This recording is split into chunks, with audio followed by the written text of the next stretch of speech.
एक विषय आया दिल्ली के बारे में कि दिल्ली में 29,000 जो घर हैं ये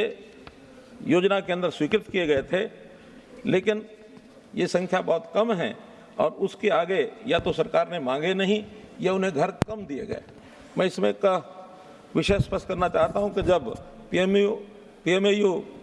PMAY अर्बन इस योजना के लिए सभी सरकारों को लिखा गया और उसके अंदर एक मेमोरेंडम ऑफ एग्रीमेंट दिल्ली सरकार के साथ हुआ और उन्होंने प्रधानमंत्री आवास योजना को 2017 में लागू करने की और ये एग्रीमेंट किया था। लेकिन जो बैंकों के माध्यम से जितने भी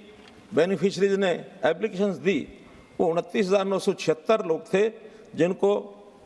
इंटरेस्ट सब्सिडी के नाते 692 करोड़ रुपया और ये दिल्ली को के बेनिफिशरीज को दिया गया। लेकिन बाकी कोई भी जो योजना है, क्योंकि 4 प्रकार के वर्टिकल हैं, उन चारों प्रकार के वर्टिकल्स के अंदर दिल्ली सरकार ने बाद में किसी प्रकार का कोई रिस्पॉन्स नहीं दिया। अगर वो मांग करते तो निश्चित रूप से और अलॉटमेंट उनको ये हो सकती थी। तो उन्होंने जो आगे इसके लिए महुआ के साथ एग्रीमेंट करना चाहिए था, वो महुआ के साथ एग्रीमेंट नहीं किया, बल्कि दिल्ली सरकार ने एक अपनी जो दिल्ली स्लम और रिहेबिलिटेशन रिलोकेशन पॉलिसी के अंतर्गत अपनी योजना मुख्यमंत्री आवास योजना जो चलाई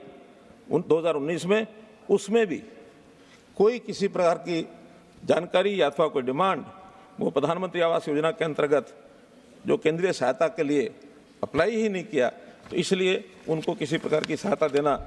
शायद वो उचित नहीं था। जहाँ तक देश भर की बात की उन्होंने कि राष्ट्रीय राजीव ऋण योजना,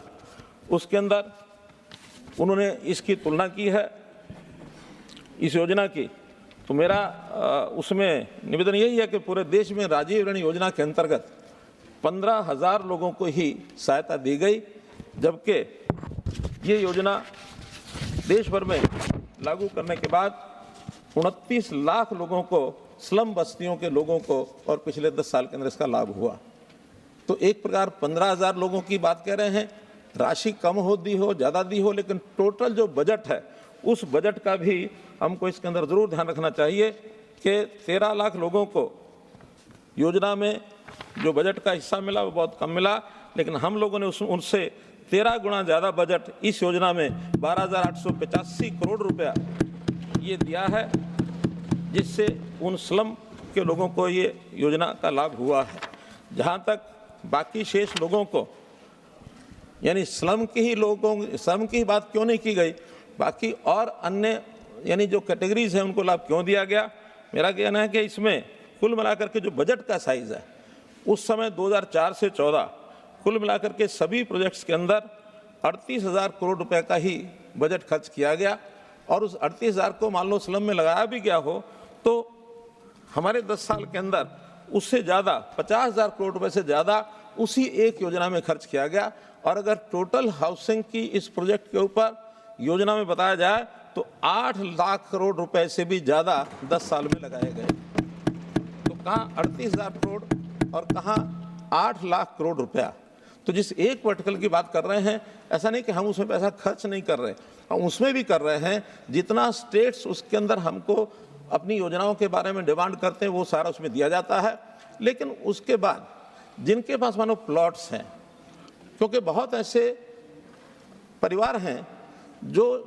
गांव में थे, बाद में शहरों के अंदर उनके शहरीकरण के नाते से वो सम्मिलित कर लिए गए, उनके पास अपने पुराने घर, कच्चे घर या कुछ प्लॉट्स ये उपलब्ध थे, उस पर मकान बनाने का पैसा उनके पास होता नहीं है। तो जो नई योजना उनके लिए बनाई जाती है उसका लाभ उनको दिया गया है कि उनको भी 1.5 लाख रुपए का लाभ दे दिया जाए।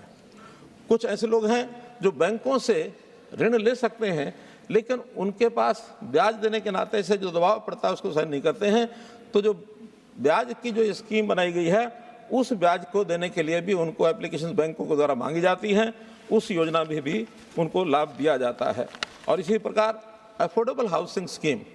जो लोग कीमत को कम रखने के लिए वर्टिकल जो प्रोजेक्ट हैं उसके अंदर भी उनको कम पैसे से और ये मिल जाए मकान का लाभ, तो इस योजना को भी उनके लिए दिया जाता है। कुल मिलाकर इन सब योजनाओं का लाभ इसलिए कि हर व्यक्ति जिसके सिर पर छत नहीं है उसको ये लाभ मिले। और हाउसिंग फॉर ऑल प्रधानमंत्री जी ने आह्वान किया कि हर किसी के सिर पर छत होनी चाहिए, गरीब के सिर पर भी होनी चाहिए, मध्यम वर्गीय परिवार के सिर पर भी छत होनी चाहिए। तो इस नाते से इन 4 योजनाओं का और एक प्रकार से ये योजना बनाई गई है। तो इसलिए किसी के साथ भी उसमें हमने ये नहीं किया। हमने घर बनाते समय ये भी ध्यान किया कि केवल घर बना के दे देना उससे बात नहीं बनती, बल्कि घर में रहने के लिए जो सुविधाएं चाहिए वो भी साथ साथ विभिन्न योजनाओं के माध्यम से दी गई। उस घर के अंदर मानो गैस का चूल्हा भी हो, उस घर में बिजली का बल्ब भी लगा हो, उस घर में पानी की व्यवस्था भी, पानी का नल भी होना चाहिए, घर के परिवार के लोगों के लिए राशन की व्यवस्था वो भी प्रधानमंत्री जी ने की है। तो केवल घर देना और घर में रहने के लिए उसको उस लायक बनाना, ये भी अपने आप में विभिन्न योजनाओं का जो लाभ दिया है। तो ऐसी जो योजनाएं हैं हमारे 2004 से 14 जो उल्लेख अजय माकन जी ने किए, उसके अंदर अगर मैं नंबर ऑफ सिटीज की बात करूं, वो नंबर ऑफ सिटीज का भी अपना उल्लेख कर रहे थे कि नंबर ऑफ सिटीज बढ़ गए, ठीक है, उसके बाद बढ़े भी हैं, लेकिन बड़ी संख्या में उन्होंने अपने आप ही उसका जवाब दिया कि शहर जो है अब 5000 नहीं है, 7000 से ऊपर हैं। कुछ तो जगह पर ऐसे भी हैं जिनकी आबादी 5-5 लाख की आबादी हो गई है, उनको भी शहर का दर्जा नहीं दिया गया। ये वास्तव में जैसे उन्होंने जवाब दिया कि लोकल रेजिडेंट्स को एक लगता है कि अगर हम शहर की श्रेणी में आएंगे तो हमको हाउस टेक्स लग जाएगा, हमको अन्य प्रकार के कुछ प्लानिंग में, ड्राफ्ट प्लानिंग में उसके ऊपर रिस्ट्रिक्शन लग जाएंगी। तो ऐसे कुछ चीज़ों को ध्यान में रखते हुए वो लोग अपने आप को शहरीकरण, क्योंकि ये वॉलंटरी इस प्रकार का शहरीकरण करने का उनका जब तक अपनी सहमति ना हो, with the consent of the residents, किसी को शहर में यूएलबी में बदला जा सकता है। तो ये जवाब तो मैं समझता हूँ उन्होंने अपने आप दिया है। और जो उस समय के भी शहर थे, चाहे वो हाउसिंग की योजनाएं जो बता रहे थे, कुल मिलाकर 115 शहरों में ही उन योजनाओं को लागू कर सके जो झुग्गी झोपड़ी को, यानी जो गरीब बस्तियों को उसमें स्लम्स में सुधार करने के लिए उन्होंने बात कही। और आज हम लोगों ने इन योजनाओं को सब शहरों के 4900 शहरों के लिए खोला है और उन सब शहरों में जो जो आवश्यकताएं हैं वो प्रदेश सरकारें जो हैं हमको भेज रही हैं। कुल मिलाकर मैं यही कहूँगा कि प्रधानमंत्री जी ने जो योजनाएं चलाई हैं उसकी सर्व और उसका स्वागत हो रहा है, सर्व और प्रशंसा हो रही है। हाँ, आलोचनाएं करने वाले जरूर करेंगे, उनको लगता है कि इतना सब हो रहा है तो अब हमारे हाथ से गाड़ी निकल गई है, तो इसलिए ये दृष्टिकोण उनका इसी प्रकार का कि कोई भी अच्छा काम हो उसकी आलोचना करनी चाहिए। मैं तो अगर ये लोग समय पर संभल जाते तो शायद समय रहते संभलने की अगर इनमें कला होती, न उनका कारवां लुटता, न उनकी ये दशा होती, तो इनको संभलना चाहिए था।